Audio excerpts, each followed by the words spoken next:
Muy buenas tardes con todos los presentes. La Gerencia de Educación y Deportes, a través del proyecto Comunidad de Aprendizaje, les da la bienvenida al programa Educando con Cultura, que tiene el objetivo de educar a través del análisis de películas, libros y piezas musicales, ofreciendo recursos para que docentes y padres de familia puedan educar a los niños y adolescentes en valores, ética, ciudadanía, entre otros. Cabe resaltar que esta presentación es parte del programa Maestro Influencer en su línea de acción Transformando Escuelas, que tiene el objetivo de capacitar permanentemente a los docentes en estrategias nuevas e innovadoras, de manera que puedan adaptar la enseñanza a las diversas necesidades de los estudiantes, generar impacto en ellos y contribuir en la mejora de los aprendizajes. Sean pues bienvenidos y esperamos que saquen el máximo provecho de todo lo que tenemos preparado para ustedes. Antes de dar inicio, les comentaré cuál será la dinámica de su participación. Ustedes podrán hacer sus preguntas o consultas en la caja de comentarios y un moderador se las hará llegar a nuestro ponente para que éstas sean resueltas posteriormente. Es así que el día de hoy nos acompaña el profesor Aldo Llanos Marín, a quien le damos la más cálida bienvenida. Aldo es docente universitario y de bachillerato internacional, filósofo, gestor cultural, pero sobre todo esposo y padre de familia. Bien, estimado profesor Aldo, te escuchamos atentos, bienvenido y buenas tardes. Muy buenas tardes a todos los que nos siguen jueves tras jueves a esta misma hora en torno a películas y música que podemos utilizar para nuestras clases, para nuestras tutorías, para nuestras preceptorías y también para nuestra formación en casa con nuestros hijos. Y también pues para los que son melómanos y cinéfilos. Pues bien, este jueves nos reunimos en torno a una pregunta. La pregunta que nos convoca este jueves tiene un especial cariz para todos nosotros los peruanos.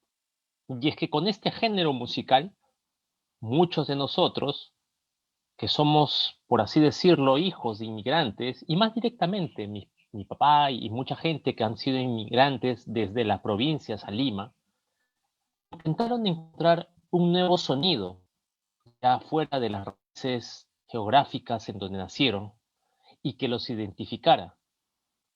¿Quiénes son los migrantes en las grandes ciudades del interior y de la costa peruana?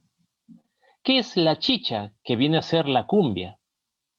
¿Cuál es su relación con la identidad nacional o con la identidad del migrante? ¿Se puede educar con música chicha o con música cumbia? Pues bien, como en todos los inicios de estos programas, yo me voy adelantando. Y para eso voy respondiendo que sí se puede educar con música chicha, especialmente si se trata de entender aquel fenómeno que tiene que ver con la identidad social, la identidad nacional, la identidad local y todo lo que con ello se deviene. Pues bien, en esta imagen estamos viendo a dos de los grupos emblemáticos de la música chicha, en este caso es la chicha del centro, la chicha andina, que es una cumbia que tiene influencia del huayno, y de las expresiones vernaculares del centro andino, por eso que la chicha andina está conformado por migrantes del centro. Los chapis, precisamente, es incluso el nombre de un baile típico del Valle del Mantaro, mientras que Lorenzo Palacios Chacalón también es un hijo de migrantes y que conformaría lo que vendría a ser la chicha andina.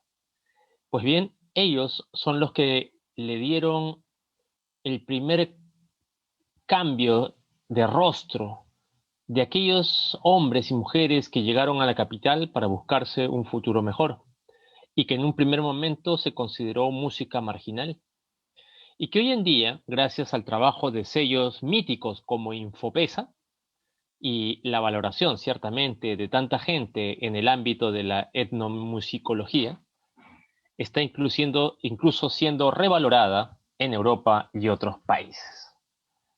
La chicha ha pasado a ser cumbia con todas sus letras en nuestro país y hoy más que una música que identifique a un sector específico de nuestra sociedad, se ha masificado esperando el momento de su internacionalización que aún no llega. Pues bien, bienvenidos a este viaje educativo en donde conoceremos teoría y veremos también cómo es que podemos utilizar estas canciones para nuestras clases. Empecemos nuestro viaje. Cuando nos preguntamos si se puede educar con música chicha o con música cumbia, definitivamente tendríamos que analizar la palabra educar. Educar, con el término educación, es una palabra que tiene un doble origen etimológico en latín. Por un lado es educere, que es sacar de dentro hacia afuera lo mejor que uno puede llegar a ser, mientras que también es educare, que es de afuera hacia adentro, dándole todo aquello que necesita la persona para poder acrecentar estas potencialidades. Si se dan cuenta, es tanto de adentro hacia afuera como de afuera hacia adentro. La palabra educar tiene un campo semántico bastante amplio, tal como se desprende de este análisis recogido de la Real Academia de la Lengua Española. Educar tiene que ver con instruir, con transmitir, con formar, con condicionar, con adoctrinar y con adiestrar. Pues bien, todas estas palabras están dentro del campo de lo que significa educar y tienen que ver muy directamente con ella. Pero la mejor definición de educar es sin dudas ayudar a crecer. Educar como ayudar a crecer es un término, es una frase que es homónima de un libro de filosofía de la educación escrita por el filósofo español recientemente fallecido don Leonardo Polo Barrena, de quien pues soy su seguidor, soy un filósofo que sigue la línea poliana. Pero el término ayudar a crecer no es un término que don Leonardo acuñó, sino es un término que don Leonardo escuchó a un maestro, un gran maestro, a don Tomás Alvira, profesor de educación secundaria en la especialidad de química, casado con una profesora de educación primaria. Recuerden que primaria es multidocencia, y unidocencia, perdón, es la misma persona que enseña casi todos los cursos, y que ambos estaban casados. Tomás y Paquita estaban casados, pero curiosamente, dado el amor que se tenían y dado el formidable trabajo e impacto que causaron entre sus estudiantes y familias que acompañaron, es que se les ha abierto el proceso de canonización. Con lo cual, si Dios quiere, con el tiempo, tendremos una pareja de esposos profesores en los altares, lo cual va a ser muy interesante para nosotros que estamos en el gremio educativo. Pues bien, don Tomás Alvira pensaba que educar era ayudar a crecer, y no tanto en un solo sentido, hacia afuera, sino también crecer hacia adentro. Hacia afuera en cuanto a nuestras capacidades de estar y relacionarnos con los demás, y hacia adentro que tiene que ver con el crecimiento de nuestra persona, siendo cada vez mejores personas y descubriendo cuál es nuestra vocación, es decir, el quién soy, que es la verdad personal. Pero ¿quiénes son los que educan? Pues bien, son tres los estamentos sociales que educan: la familia, la escuela y la sociedad por medio de los medios de comunicación social. Evidentemente hay una jerarquía de importancia, es decir, el lugar que más educa, es decir, que más ayuda a crecer, es la familia. En segundo lugar está la escuela y en tercer lugar está la sociedad por medio de los medios de comunicación. La familia es el lugar en el cual se ayuda a crecer más y mejor a las personas, porque como consecuencia del amor que se tiene en papá y mamá, brota un amor hacia el hijo, y es un amor tan intenso que ningún maestro, por más próximo y querendón que podamos ser con nuestros alumnos, va a lograr darle a un estudiante. Padre y madre son uno solo. Por eso es que muchas veces el que ama es capaz de ver no solo lo que está viendo, sino aquello que puede llegar a ser, todo lo mejor que puede llegar a ser. Por eso cuando muchos de nosotros los maestros ya le hemos tirado la toalla a algún muchacho, un papá y una mamá nunca tiran la toalla con él, porque siempre espera en el fondo de su corazón, porque es capaz de ver todo lo bueno y buena que puede llegar a ser su hijo o su hija. Por eso es que en un hogar bien establecido, en un hogar bien constituido, formado por un padre y una madre, y el amor que se tienen entre ambos, es que se educa más y mejor, se ayuda a crecer más y mejor a sus hijos. Por otro lado, la escuela es un lugar que debe ser el socio ideal, es el socio estratégico de las familias. La escuela tiene el deber de educar, no tiene el derecho de educar. Es decir, tiene un rol subsidiario con el cual las familias, si se sienten identificadas con la propuesta educativa de los colegios, entonces las familias deben tener la libertad de elegir el tipo de escuela con el tipo de educación que quieren para sus hijos. Por eso es que una de las mejores cosas que puede haber en una sociedad es que hayan colegios particulares, porque los colegios particulares exponen propuestas de los cuales los padres hacen suya o no, dependiendo de cómo quieren que se eduque a sus hijos. Cuando un padre de familia, una madre de familia eligen un colegio de sus hijos, es porque guarda este colegio sintonía con lo que ellos piensan que es la mejor educación para sus hijos. Cuando los medios de comunicación social, es decir, el tercer estamento, no educan, esta alianza estratégica entre familia y escuela puede hacer que los daños que puedan ocasionar los malos contenidos que empiezan a compartirse por los medios de comunicación social sean bastante atenuados. Es por eso que es fundamental que tanto colegio como escuela trabajen muy de la mano. Claro, lo ideal sería que los medios de comunicación social, por medio de sus productores y más aún por medio de sus dueños, no evadan la tremenda responsabilidad educativa que tienen y no le den la espalda a ese rol educador que tienen dentro de una sociedad.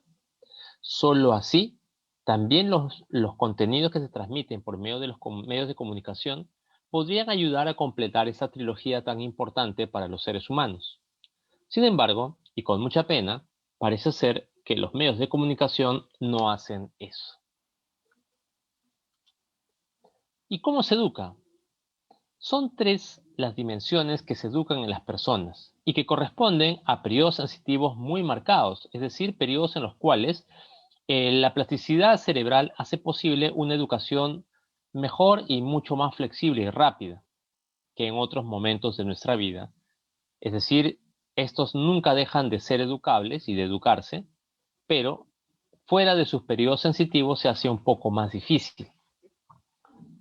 La afectividad tiene que ver con la educación de las emociones, la educación de los afectos, la autoestima, la seguridad de sentirse amado, la seguridad de sentirse perteneciente a algo, a una agrupación en la cual es amado como es, y este lugar es la familia.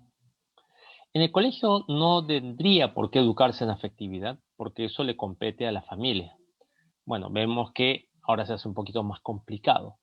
La educación emocional es muy importante y por estas fechas, mucho más aún.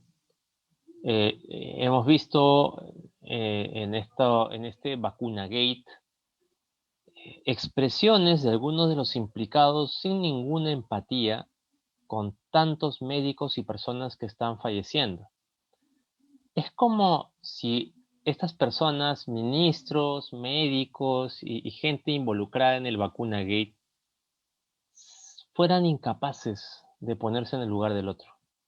Es como si hubieran podido desarrollar solo el aspecto intelectual, es decir, la inteligencia, y su educación afectiva quedó muy, pero muy estancada. La afectividad se desarrolla y se trabaja mejor entre los 0 y los 7 años. No significa que a los 7 años se acaba, en promedio. La afectividad se educa toda la vida, pero es mucho más fácil hacerlo entre los 0 y los 7 años, tiempo en el cual la educación de la voluntad y la inteligencia no tiene tanta fuerza.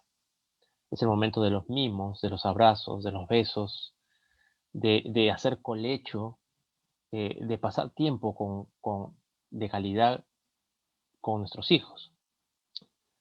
Si es que no se hace bien el trabajo afectivo, cuando llegue la adolescencia, empiezan a manifestarse problemas de ese orden. Y si no se trabaja en la adolescencia, vamos a ver lo que estamos viendo ahora. como un triste ejemplo en el caso de los vacunagate que estamos padeciendo acá en nuestro país. Gente con mucha inteligencia, intelectual y laboralmente muy capaz, pero emocional y efectivamente, en cuanto a su empatía con el pueblo peruano que está sufriendo, cero. Cuando se hace adulto y no se trabaja la afectividad, se hace tan complicado que ya se requiere de ayuda profesional, es decir, de una terapia psicológica o psicoterapéutica. La voluntad es la segunda dimensión que se educa y es más fácil trabajarla entre aproximadamente los 4 años a los 12, 13. Es el momento del juego. En el juego el niño aprende que hay reglas, que no puede pasárselas por encima. Comprende que a veces se gana y a veces se pierde y nunca va a tener todo lo que quiere. Comprende que hay una figura que se llama autoridad, que es la que pone orden y verifica que se estén cumpliendo las reglas. Por eso es que la voluntad, como la capacidad de decirse no cuando hay algo que no conviene, se fortalece mucho con el juego, con los encargos en casa y con las pequeñas labores que se trabajan en los colegios. Propuestas como el método Montessori también tienen que ver con esto. La voluntad se trabaja mucho con rutinas, hábitos y horarios bastante establecidos desde aquellos primeros años. Finalmente, la inteligencia es la dimensión que más sistematizada está en cuanto a su educación. Es decir, si revisamos todos los DCN de la educación básica regular, queda claro que ahí se ve muy claramente, valga la redundancia, cómo es que se desarrolla desde el primer grado de primaria hasta el quinto secundario y luego continúa con la educación superior. Puede haber mucha gente voluntariosa, puede haber mucha gente con mucha capacidad intelectual, pero si es que falla el problema afectivo, va a ser gente poco empática, gente que es incapaz de mantener relaciones saludables con los demás e incluso de formar una familia estable. Por lo tanto, en este orden de importancia debe educarse y los colegios y las familias deben trabajar teniendo muy en cuenta esto que estamos viendo. ¿Y qué tiene que ver esto con la música cumbia? La música tiene que ver mucho con el campo afectivo, pero también tiene que ver mucho con la inteligencia, porque hay un contenido y un mensaje que se transmite en la música cumbia. ¿Qué tipo de mensaje se transmite en la música cumbia? Mayormente vamos a analizar más adelante de qué van la mayoría de las letras de canciones de música cumbia o chicha.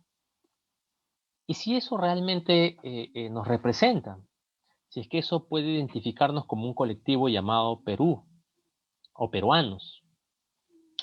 Pues bien, cabría preguntarse si esto nos hace mejores. Cuando estaba en un determinado año de estudios, un estudiante de 11º grado, yo le puse la canción para analizar de Chacalón, Muchacho Provinciano. Todos ya la han escuchado, ¿no? Supongo que todos. Es el himno prácticamente de la música chicha. Pues bien, hay una parte que dice: soy muchacho provinciano, me levanto bien temprano para ir con mis hermanos, ay, ay, ay, ay, ay, ay, ay, ay, a trabajar. Y cuando terminamos de poner la canción, este muchacho me dijo: ¿por qué a mi papá le gusta tanto esa canción? Era como si este muchacho de un colegio particular, no barato, sino de paga, estuviese sorprendido porque este ritmo y estos sonidos muy típicos de la chicha de inicios de los 80 le sonara a cosa desconocida, sin ninguna conexión con él y con su subjetividad, pero que sin embargo lo relacionaba con su padre. ¿Por qué a mi papá le gusta tanto esta canción? ¿Qué tiene que ver esta letra con su padre? Pues bien, ahí tienes un tema muy interesante de cómo una canción puede construir identidad, una identidad basada en nuestras experiencias personales y nuestras experiencias de vida. Y en términos generales, ¿la música nos hace mejores? Pues sí. Ya de esto Aristóteles en La Poética, un libro que habla de todas las artes, es decir, de la poesía, la literatura, el teatro y la música, él decía que hay una fuerza purificadora en la creación artística. Es decir, cuando hay bien, belleza y verdad en una canción, entonces esta canción nos purifica, tanto al que la ejecuta como al que la escucha. Mira qué interesante, ahí ya te está dando Aristóteles siglos antes de Cristo tres criterios para identificar una canción de chicha que nos puede hacer mejores, nos puede ayudar a ser mejores, que es que sea buena, bella y verdadera en cuanto a su contenido. Oliver Sacks, un neurólogo omnipresente en casi todas las librerías del Perú, es tal vez el divulgador y neurólogo más conocido en términos de neurociencias, que es un especialista en Parkinson. Él mencionaba en este libro llamado Musicofilia lo siguiente. Él decía que el poder terapéutico de la música es importantísimo y tiene un efecto de relajación de los movimientos que resultaría imposible de no mediar su actuación. Para este muchacho de grado 11 que escuchó Soy provinciano de Chacalón por primera vez, definitivamente esta canción no le movía pero ni un músculo. Sin embargo, su padre la escuchaba una y otra vez. Y lo sumía en una suerte de trance. Quizás lo llevaba en un viaje hacia determinados momentos de su vida que quizás este muchacho, su hijo, no conocía. Y eso también tiene un poder terapéutico. Tiene un poder también de observar cuánto hemos avanzado, qué tanto nos ha costado ciertas situaciones, por qué circunstancias hemos pasado y las hemos superado, y eso nos hace sentir bastante aliviados, que es lo que nos dice, entre otras cosas, Oliver Sacks en el libro Musicofilia. Philip Ball, otro divulgador científico bastante conocido porque se le ha traducido mucho al castellano y está en casi todas las librerías, en la sección Ciencias. Él nos dice también que la música puede desencadenar procesos fisiológicos a simple vista muy alejados de lo puramente cognitivo. Puede afectar al sistema inmunológico y regular la secreción de hormonas que inciden en el estado de ánimo. Está diciendo que cuando escuchamos música y estamos muy compenetrados con determinados temas, no solamente lo cognitivo empieza a trabajar, sino también el sistema inmunológico y la secreción de hormonas que tienen que ver con nuestro estado, nuestro bienestar, hormonas que tienen que ver con las buenas sensaciones fisiológicas. Pues bien, de acuerdo a esto, Philip Ball nos diría que sí, efectivamente, escuchar música nos ayuda a ser mejores. Este etnomusicólogo norteamericano de mediados del siglo XX escribió un libro también muy interesante, que es un trabajo de campo también, llamado Hay música en el hombre, analizando la música que se transmitía de generación en generación entre las tribus del Pacífico, del sudeste del Pacífico y de toda esta zona. Él en este libro dice cosas como que el desarrollo de los sentidos y la educación de las emociones no son solo opciones deseables, sino elecciones esenciales para la acción equilibrada y el uso efectivo del intelecto. Él notaba que en tribus en las cuales se desarrollaban mejor los hábitos de música, eran tribus que lograban correlacionalmente o paralelamente mejores avances de vida y avances tecnológicos, por así decirlo. Por lo cual, tendría esto que apoyar a la hipótesis de que hacer música nos ayuda también al mejor funcionamiento de nuestro cerebro y de nuestras actividades mentales. Y es que el cerebro es como una suerte de orquesta. ¿Qué ocurre con el guitarrista de los Mirlos o con Princesita Mili, ahí que está cantando con pintura roja, con un jovencísimo Johnny Orozco de Néctar atrás tocando los timbales? ¿Qué ocurre cuando un músico toca y a la vez cuando alguien lo escucha? Primero, en este caso, el músico lee una partitura, en ese caso está utilizando la inteligencia, la está decodificando. O, si es que no la está leyendo, la está recordando, está utilizando la memoria. El músico se emociona porque siente. Es más, el buen músico y el buen intérprete es aquel que no solamente la canción la hace suya, sino que te transmite una emoción. Es capaz de arrancarte una lágrima o de sacarte una alegría y de ponerte eufórico y saltar y demás. Quienes han estado en un concierto lo podrán saber. El músico imagina, porque tiene una suerte de conexión imaginativa con todos aquellos que lo están viendo. Coordina su motricidad, comprende intelectualmente la obra como un todo, es decir, no está tocando fragmentos, sabe qué es lo que va a venir después y ya empieza a imaginar cómo puede acabar, o en qué parte hacerse un sol, improvisar un solo de guitarra o un solo de timbales, o improvisar un par de frases. Y también porque contextualiza la obra. Pues bien, un cantante y un músico de cumbia, de chicha, hace todo eso. Imagínense, ¿no? Qué positivo para sus cerebros.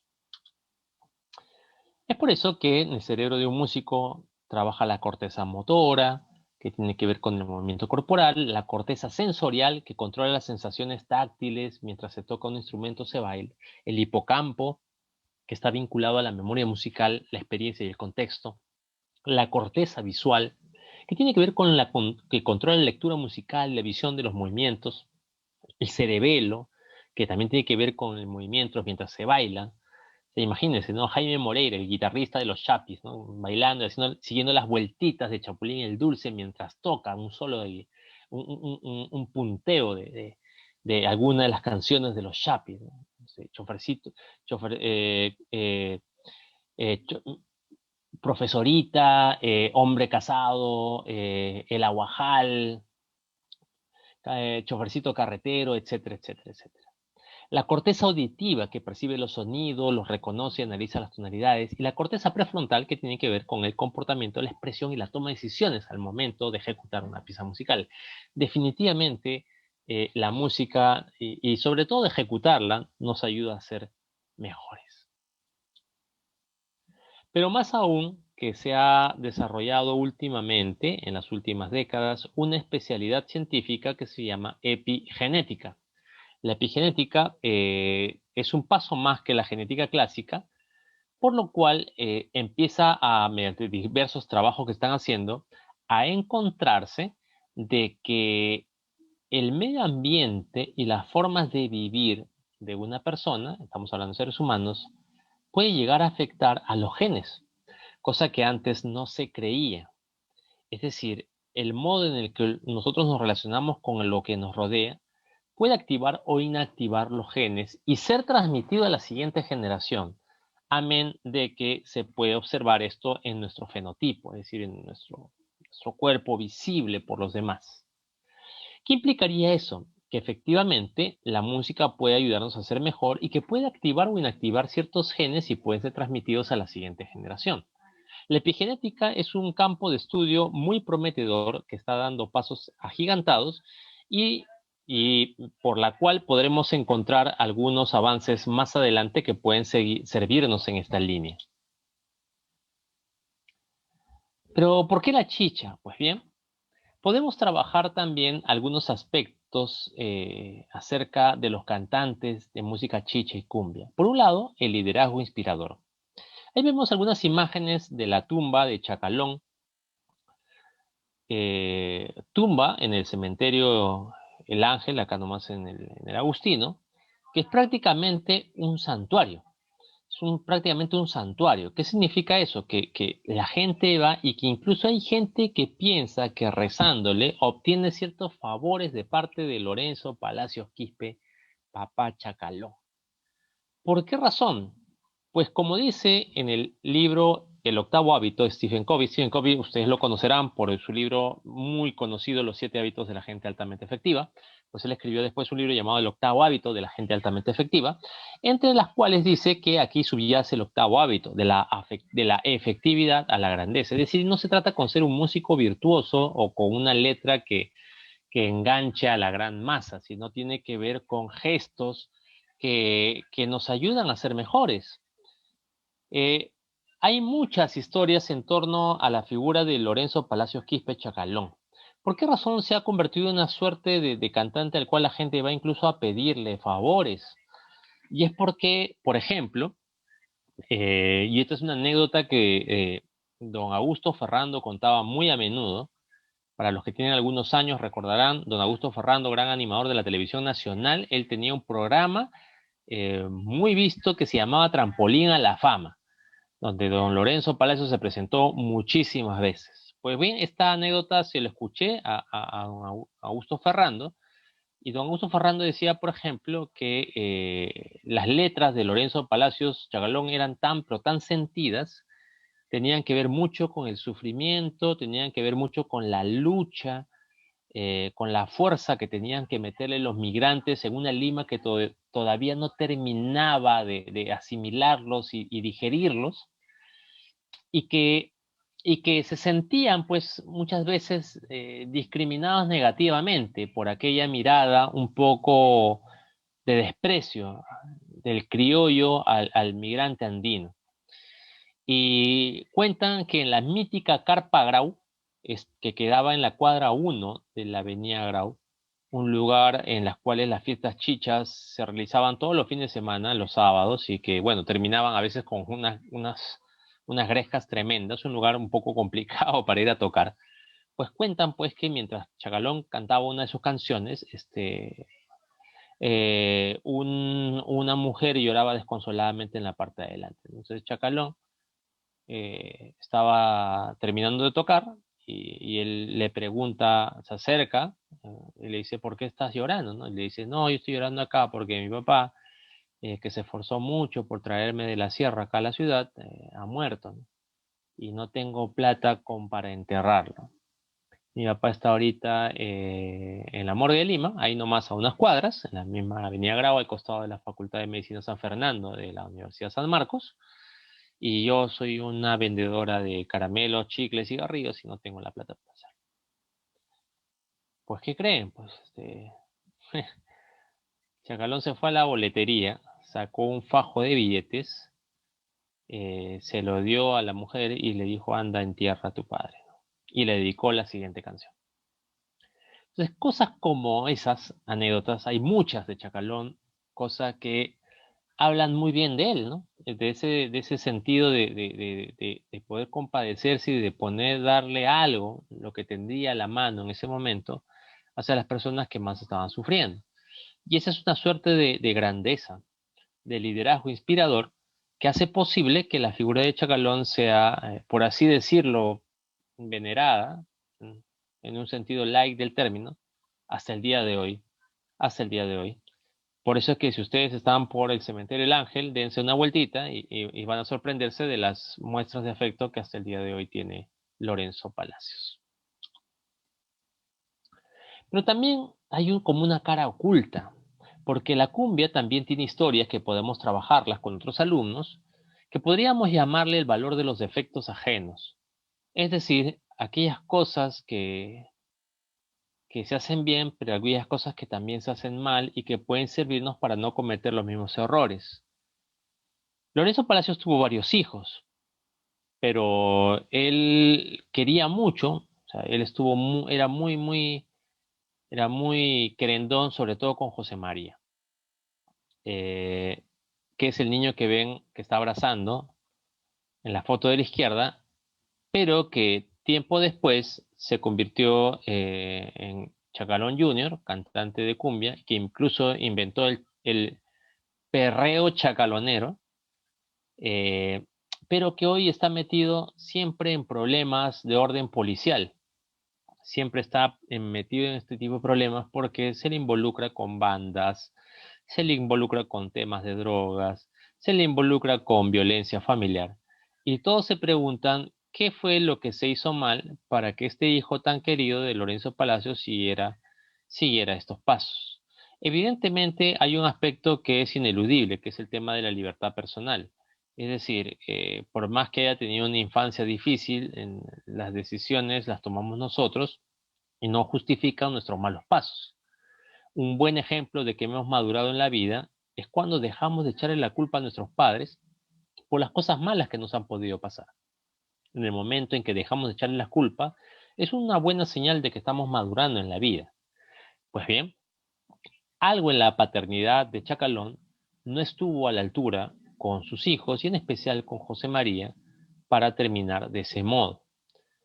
Hay mucha literatura al respecto, hay muchos artículos periodísticos que han ahondado en el tema y tienen que ver con que Chacalón dio mucho dinero, apoyó mucho económicamente a sus hijos, pero se olvidó de educar la afectividad, que es la primera dimensión que estuvimos viendo en diapositivas atrás, y que eso a la larga condicionó y le dificultó a José María llegar a ser una persona de bien hasta el día de hoy.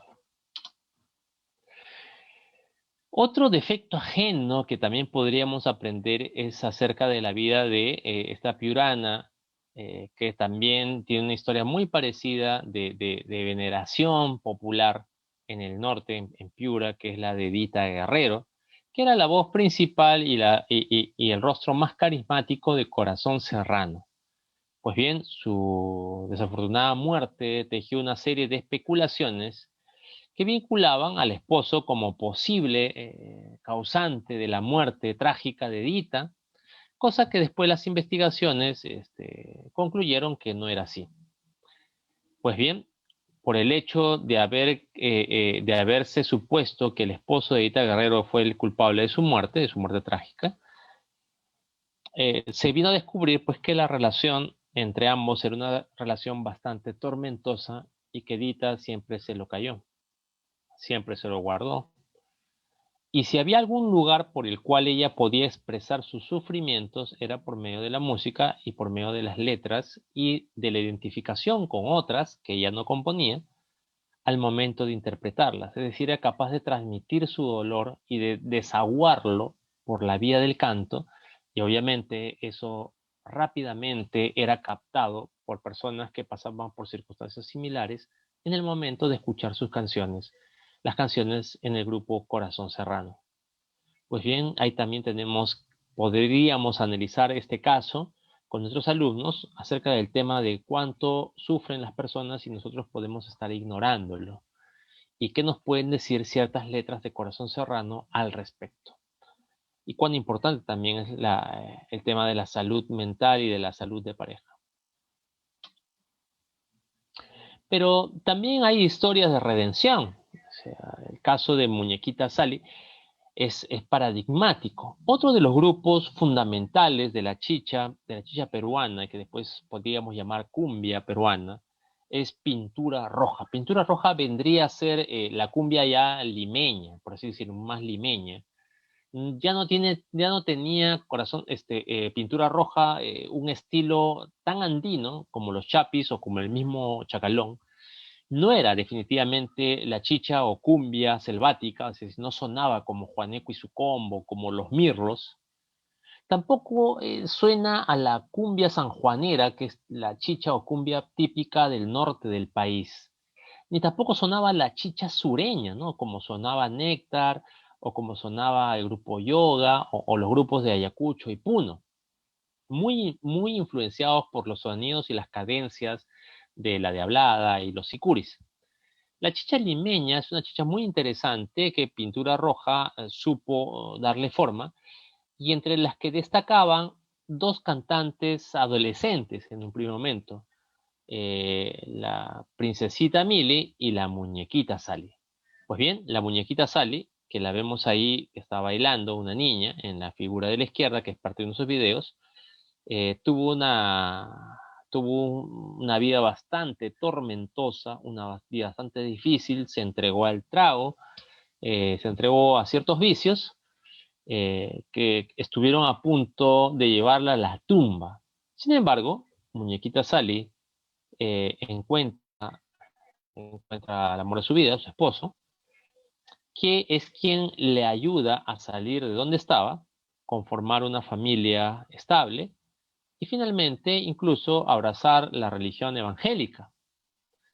Y la muñequita Sally, antes de su muerte, de un accidente, eh, era una mujer que ya no transmitía una vivencia trágica, una vivencia angustiada o terrible de la vida, sino una visión un poquito más optimista y graciosa. Ella es una de las que cantaba, por ejemplo, la canción Pisao, Pisao, que alguno no lo recuerda.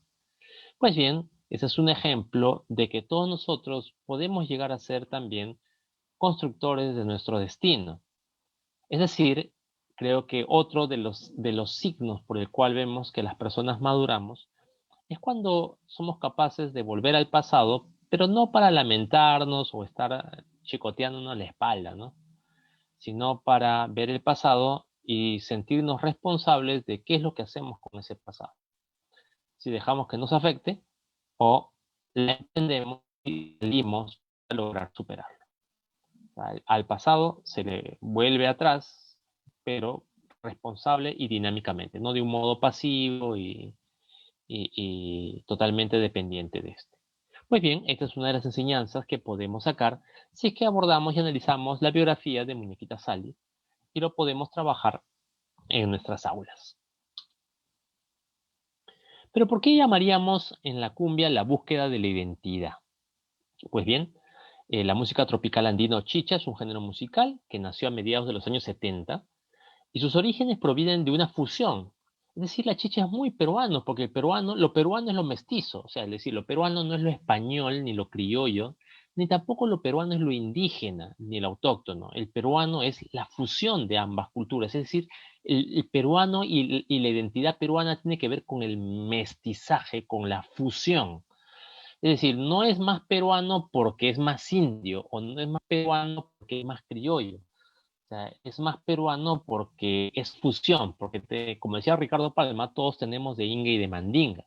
Pues bien, la chicha, cumbia peruana, es precisamente eso, fusión del huayno, el rock psicodélico, muy de moda en los años 70, el rock progresivo de Jethro Tull, el rock psicodélico, y la cumbia, que es un ritmo propiamente colombiano. Se caracteriza principalmente por el uso de guitarras eléctricas y creció en los sectores urbanos marginales de las grandes ciudades y fue considerada música marginal porque era la música que empezó a identificar a estos migrantes que venían de la sierra y que no sabían si escuchar huayno o escuchar rock psicodélico. ¿Qué hacer? Apareció una nueva música que los identificara, la chicha. La vestimenta y los logos son coloridos por influencia del vestuario de los artistas del rock y de la cumbia. Si no, vean cuáles eran los uniformes que utilizaban Vico y su grupo Caricia, el uniforme que utilizaban los chapis con esta suerte de bandera multicolor en el medio, la misma pintura roja y los atuendos que utilizaban, los ecos, por ejemplo, también, o los paquines, ¿no? Con estos ternos con lentejuelas, ¿no?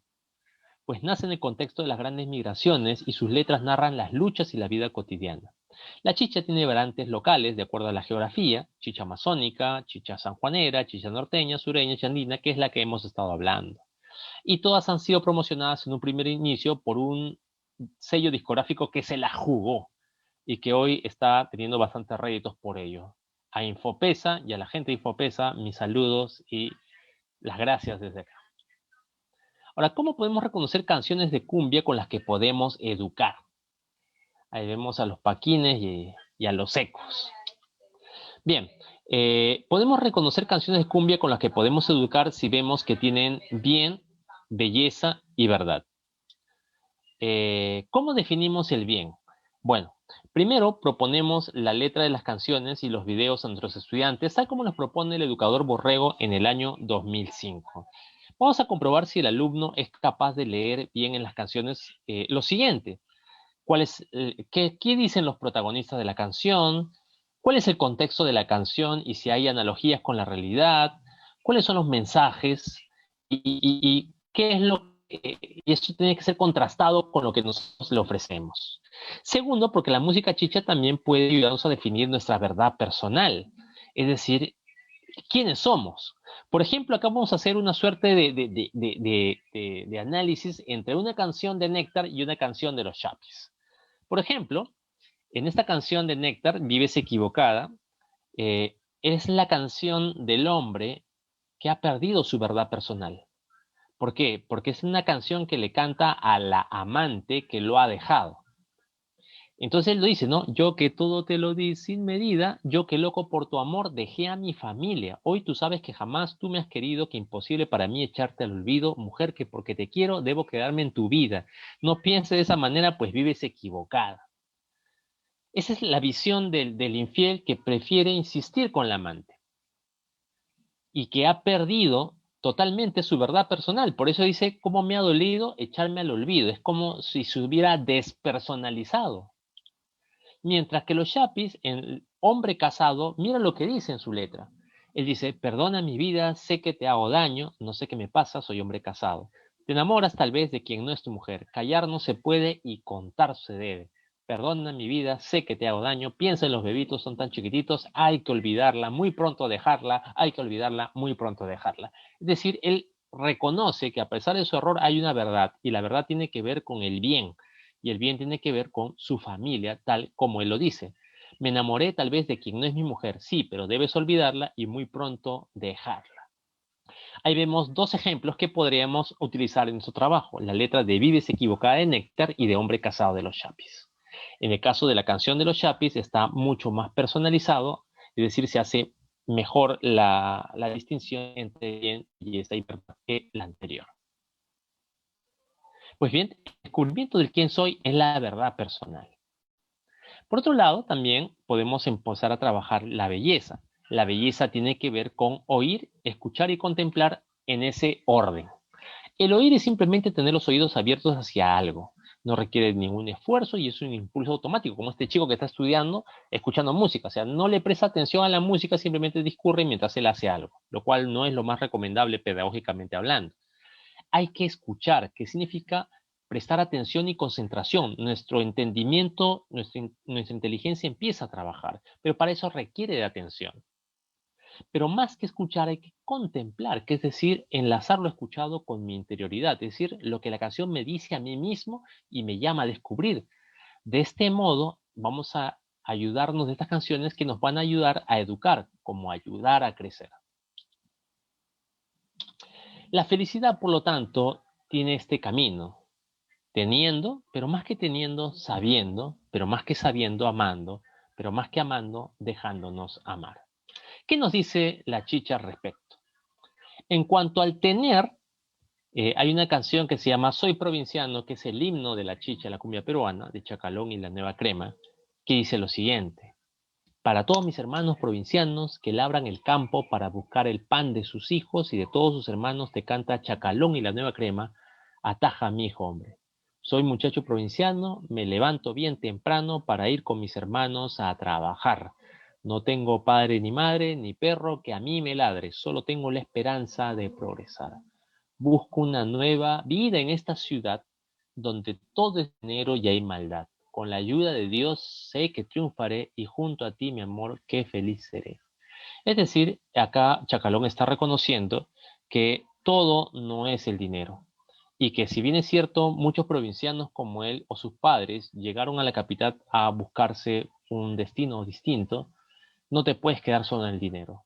Con la ayuda de Dios, junto a ti, mi amor, qué feliz seré. Te está diciendo que amar es más importante que tener. Es decir, Chacalón tiene este cuadro antropológico muy metido en su cabeza, imagínense. En cuanto a saber, Mujer hilandera de Juanico y Suquembo también nos dice una frase corta pero muy significativa. Él nos dice, por ejemplo, olé, mujer hilandera, olé, olé, tú me enseñas a hacer hilo y yo te enseño a enamorar. Entonces ahí se da cuenta de la picardía, porque entre hacer hilo, que es un saber técnico, y enseñar a enamorar, obviamente el que va a resultar más feliz es aquel que sabe aquello que da más felicidad. Es decir, si bien es importante hacer hilo para la gente que vive en la selva y tiene que hacer sus utensilios y sus ropajes, yo te enseño a enamorar es más importante, pues porque uno es más feliz cuando está enamorado. Uno puede ser feliz estando calato o comiendo poco, pero estando enamorado, pues la vida está en tecnicolor, como dice Fito Páez. Pues bien, ahí te está diciendo que de estos dos saberes, más importante es saber estar con otra persona que un saber técnico.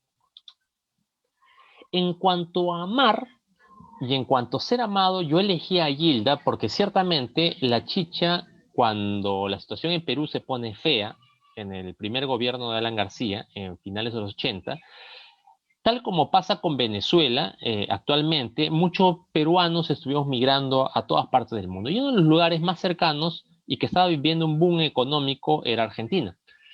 Y mucha gente fue a la Argentina y se estableció en las villas miseria, lugares marginales también, y ahí prendió la chicha. Y la chicha nosotros se la llevamos. Pues bien, en Argentina, Gilda era una profesora ya treintañera, treintona, eh, que tiene pues una cultura, un bagaje cultural distinto, por lo que empieza a hacer unas letras preciosísimas. Si tú quieres letras muy buenas, tendrías que escuchar a la finadita Gilda, de cual se ha escrito mucho y hasta una película con Natalia Oreiro se ha hecho, que está en Netflix ahorita. Pues bien, si analizamos No me arrepiento, mira lo que dice: no me arrepiento de este amor aunque me cueste el corazón. Amar es un milagro, yo también como nunca jamás lo imaginé. Tiendo a arrancarme tu piel, de tu recuerdo de tu ayer, yo siento que la vida se nos va y que el día no volverá. Vamos a pasar a otra parte, y entre un te quiero y te quiero vamos remontando al cielo y no puedo arrepentirme de este amor. Está diciendo que el amar es un compromiso, el amar es una decisión, no es un sentimiento, porque los sentimientos son volátiles. Gilda lo tiene claro: amar es un compromiso, al punto de que a pesar de que le duele, ella nunca va a arrepentirse de a quien está amando. Y en cuanto a ser amado, que es la máxima felicidad, Gilda nos propone esta canción que se llama Paisaje, una canción bellísima, bellísima, y mira lo que nos dice: no debemos de pensar que todo es diferente, mil momentos como este quedan en mi mente, no se piensa en el verano cuando cae la nieve, deja que pase un momento y volveremos a querernos. Jamás la lógica del mundo nos ha dividido, ni el futuro tan incierto nos ha preocupado. Una vez los dos dijimos hay que separarse. Más deshicimos las maletas antes de emprender el viaje. Y acá viene la parte, pero preciosa, esta canción preciosísima. Tú no podrás faltarme cuando falte todo a mi alrededor. Tú, aire que respiro en aquel paisaje donde vivo yo. Tú me das la fuerza que se necesita para no marchar. Tú me das amor. Lo que está diciendo Gilda es que podemos amar, pero como somos seres humanos, nuestros amores son imperfectos. Por lo tanto, muchas veces no somos correspondidos en la misma medida en que nosotros amamos. Y eso es triste, causa dolor. Por eso es que más felicidad da ser amado, es cuando alguien te ama. Y esto es lo que nos dice Gilda: tú me das la fuerza que se necesita para no marchar. Tú no podrás faltarme cuando falte todo a mi alrededor. Tú, aire que respiro en aquel paisaje donde vivo yo. Tremenda canción para trabajar la dimensión del ser amado. Pues bien, con Lorenzo Palacios Quispe Chacalón, conmigo es todo por hoy. Creo que podríamos compartir un link muy interesante. José Luis. Es correcto, profesor. Vamos a compartir un código QR para que puedan revisar pues un material que el profesor nos ha compartido y va a ser muy interesante que puedan verlo. Evidentemente no lo podemos transmitir por los derechos de autor y propiedad intelectual, pero les recomendamos que lo vean a través de una aplicación que se llama Kaspersky QR Scanner. Está en Google Play y en App Store. Se la descargan, dan todos los permisos, es muy fácil, escanean el código QR y los llevará directamente a YouTube para que puedan ver este pequeño extracto. Adelante, profesor. Muy bien, en ese extracto lo que van a ver es una línea de tiempo de cómo es que la chicha ha ido desarrollándose hasta convertirse en cumbia al día de hoy, tiempo en que se ha masificado y ya ha dejado de ser una música bastante marginal. Pues bien, yo estoy atento a cualquiera de sus preguntas. Si es que hay preguntas también por ahí en la página de Facebook de la transmisión en directo, estaré muy deseoso de responderles también inmediatamente ustedes hagan las preguntas. José Luis. Bien, profesor, a ver, vamos a cambiar un ratito la pantalla. Bien, acá estamos. Vamos a revisar, pues, a ver en el Facebook qué nos están preguntando nuestros amigos. Y, a ver, nos dicen, ¿la música chicha ha dado paso a la música cumbia? Sí, sí, efectivamente, efectivamente. Ya no podemos hablar de chicha propiamente dicho, a pesar de que hay cultores de la chicha antigua, tal como se escuchaba, pero ya son cada vez en reductos más pequeños, ¿no? Tal vez en Lima Sur un poco más que en Lima Este también, ¿no? O sea, por la zona de Canto Grande para el fondo, o quizás en Villa María del Triunfo, o Paraíso, para arriba. En Lima Norte no, porque Lima Norte ya es más cumbia, ¿no? O sea, ahí está el Guaralino, y en Lima Centro, por decirlo, la carretera central donde estaba La Balanza, de Ate Evitarte, ya es más cumbia, ¿no? Ya se escucha una cumbia que ha pasado en la vestimenta nomás, o sea, y en el sonido. Tú comparas la chicha, cómo sonaba Chacalón y cómo suena, por ejemplo, ahora el grupo 5, ¿no? Que hasta videos muy estilizados, con ropa de terno, hasta con cantantes foráneos, ya tienen nuestra cumbia peruana. Pues sí, ya se ha convertido, ya ha pasado de chicha a cumbia. Bien, vamos con la última pregunta, una pregunta bastante interesante. Nos dicen, si en mi colegio la mayoría de estudiantes no escucha cumbia, ¿cómo voy a utilizarla en clases? Eh, ya, esa es una buena pregunta. ¿Por qué razón? Porque el problema de nuestra ciudad y de nuestra sociedad es que somos una sociedad que aún no está integrada. Y para integrarnos necesitamos conocer lo del otro. Y esto me pasó también muy claramente cuando estaba dictando clases en una universidad particular de un distrito pudiente. Y cuando tocamos el tema de la cumbia, nadie la había escuchado, pues, ¿no? Y cuando les hice la pregunta, ¿tú qué música escuchas? Ah, yo escucho tal música. Yo le dije, ¿te das cuenta que la música que tú escuchas lo escuchará quizás el 1,7 o 2% de toda la población de tu edad? ¿Tú sabes cuántos jóvenes de tu edad hay alrededor de Lima? Es decir, Comas, Puente Piedra, San Juan de Lurigancho, Villa María del Triunfo, Villa Salvador, en donde la cumbia es el soundtrack de sus vidas. Pregunta, ¿has ido alguna vez a Villa María del Triunfo? No, profe. ¿Hasta dónde has llegado? Hasta el centro de Lima. Y fíjate que esa misma pregunta yo se la hice cuando trabajaba en un colegio en Lima Norte. Habían chicos que también solamente conocían desde esa zona hasta el centro de Lima. ¿Por qué no estamos integrados? Es que aún falta trabajos para encontrarnos como un nosotros. Y bueno, la música tiene también sus propios tiempos, pero en el momento de poder presentar música que la gran mayoría escucha y que ellos no escuchan, es una oportunidad de aprendizaje tremendo porque eso ayuda a unir esos vínculos que nos falta construir para formar el nosotros que como sociedad peruana aún no alcanzamos. Bien, perfecto, profesor. Por favor, sus palabras de despedida. Pero antes, rápidamente nuestra sección de saludos, al menos para dos, para Pisco y para Valle del Mantaro. Adelante, profesor. Muy bien, un fuerte saludo para la gente de Pisco, gente del puerto aguerrida, muchas veces he estado por ahí, por el muelle, por el malecón, por su plaza, por su reconstruida iglesia San Clemente. Un fuerte abrazo también para la gente del Valle del Mantaro, ciudad de mi madre, de mi abuela, mi segunda patria, por decirlo, la nación Huanca.